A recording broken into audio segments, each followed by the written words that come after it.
Haleluya, Shalom. Puji syukur kiranya kita semua tetap dalam pemeliharaan Tuhan ya.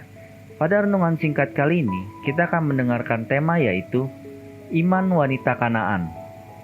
Untuk bacaan kali ini, kita ambil dalam kitab Matius 15 ayat 21 sampai 28. Maka Yesus menjawab dan berkata kepadanya, "Hai ibu, besar imanmu, maka jadilah kepadamu seperti yang kau kehendaki."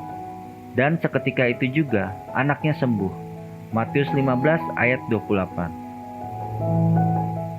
Menjalani hidup sebagai orang percaya bukanlah pekerjaan yang ringan. Butuh ketekunan dan iman yang harus berakar kuat di dalam Tuhan. Kita akan mudah mengalami kekecewaan dan kepahitan saat menghadapi tantangan dan ujian.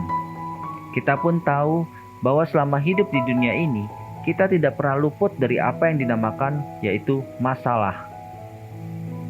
Tokoh-tokoh besar dalam Alkitab pernah juga mengalami banyak tantangan dalam kehidupannya. Contohnya kita bisa lihat yaitu Yusuf dan Yosua. Sebelum janji Tuhan benar-benar terrealisasi dalam hidupnya, Yusuf harus melewati tantangan demi tantangan.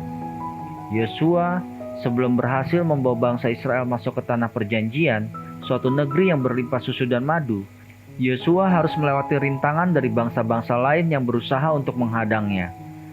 Hari ini kita akan belajar dari seorang wanita Kanaan yang anaknya sedang kerasukan setan. Ibu ini berhasil mengetuk pintu hati Tuhan Yesus dan ia beroleh belas kasihan sehingga anaknya bisa diselamatkan. Untuk bisa menjangkau Yesus, ibu ini harus menghadapi tantangan yang sangat berat, namun tidak membuatnya putus asa dan menyerah begitu saja. Dia terus berseru-seru kepada Yesus.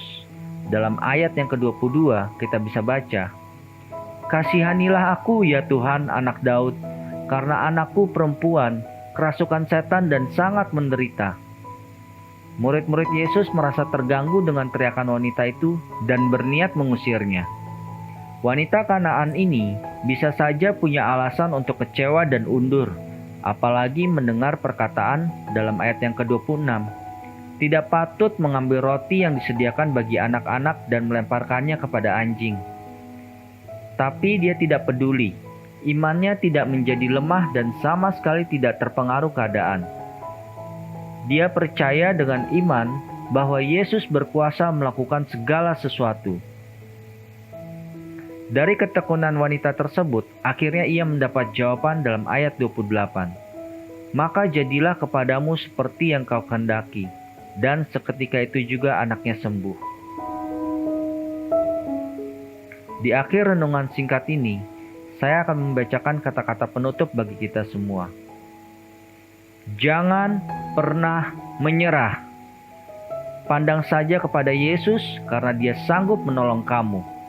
Haleluya. Amin.